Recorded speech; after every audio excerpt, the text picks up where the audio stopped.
Fight!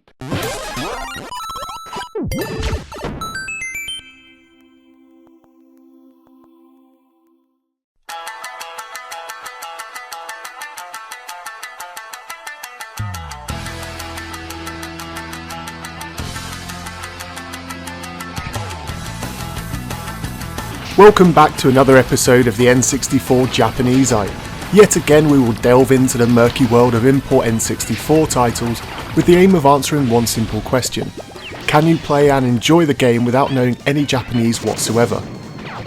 There are a huge number of Japanese exclusive N64 games which are easy to understand why they didn't get a Western release. Some take the unusual aspects of Japanese culture and put them into a game which really wouldn't make sense outside of the country. In other instances though, there are games which no matter how hard, you'll never be able to understand why they didn't make it outside of Japan. One of those game series is Custom Robo, a science fiction role-playing game developed by Noise and published by Nintendo in late 1999. The game starts on your birthday where you wake up, get dressed, and you are given your very first robot called Ray. You are then joined by your best friend and embark on a quest across the world, battling your robots against each other to collect new parts to upgrade your robot. You'll also meet interesting characters and make new friends along the way. If you're thinking this sounds very similar to the Pokemon series, well, I think you'll be right. There's no denying the graphical and gameplay differences between the games, but the classic story-driven single-player mode flows as well as any of the classic Pokemon games. Perhaps the biggest difference between this series and that is that in Custom Robo you actually have full control over the battles. Whereas Pokemon relied on a tried and trusted turn-based battle system, Custom Robo puts you right in the heart of the action. As you venture across the game world, you'll encounter other players who'll be willing to battle you.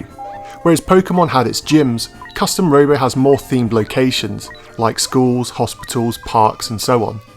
The basic aim of the single player mode is to beat all of the game's opponents and unlock all of the robot parts.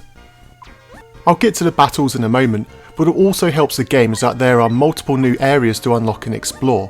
When you first start the game you'll have the local vicinity to your home where you'll return to bed each day. But as you progress and get stronger, your path will allow you to move into further and more challenging areas of the game. It's a way that the game controls your progress, but it also ensures that you're never stuck in one area for too long by being able to access it before you are ready. The hardest part about playing Custom Robo for most Westerners will be the huge amount of text that the game contains. At first glance it can appear to be overbearing and quite daunting. However, give yourself half an hour with the game and you'll quickly learn which prompts you need to press to progress the story. Sure, you will be missing a lot of the character development and storyline, but it is possible to complete the game by doing this. Thankfully, the game has such a cult following that you shouldn't find it hard to find a strategy guide in English online, which will come in handy if you want to get the most out of the game. Going back to the battles, they are my personal favourite part of the game. Before you enter battles, you have the ability to customise and tweak your character. There's a huge amount of upgrades and weapons for you to select. And part of the game's fun is just playing around with the modifications to find a balance that suits your gameplay style. When you enter battles, the first thing that you'll do is choose which direction to be launched from the cannon.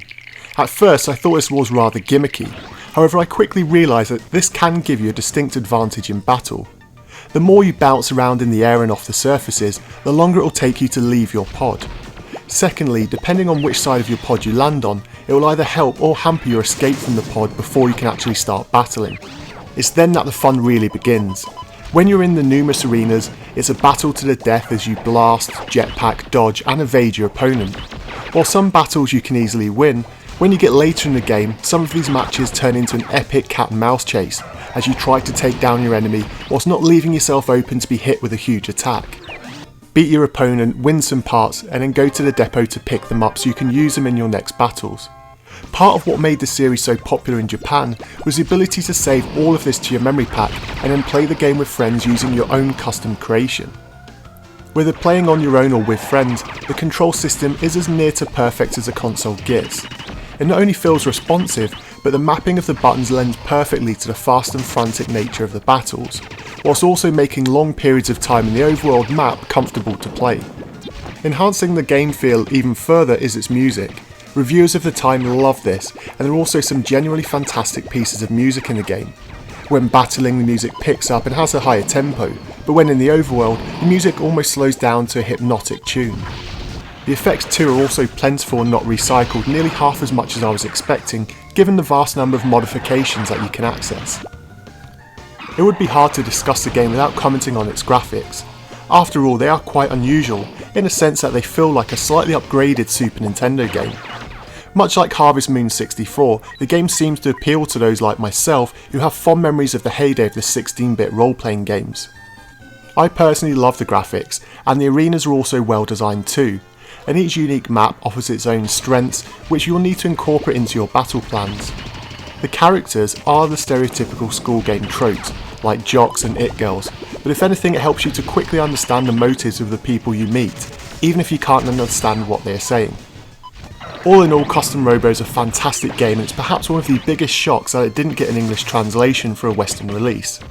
Can you enjoy this without knowing any Japanese? Absolutely, although you will be missing out on much of the story throughout the game. The game did see a translation take place, although oddly it was for the iQue in 2006, and so the game was translated into Chinese. As of the time of this video, there is no full English translation patch available. But as always, it's over to you, and so for today's episode I want to know why you think Nintendo didn't bring this title here to the West. Personally, I believe they were doing so well with Pokemon, they didn't really want to have a competing title to divide their resources and the gamer base, as I could have seen this game being hugely popular here too. But that's just my opinion, so sound off and let me know your thoughts in the comment section down below, and until next time.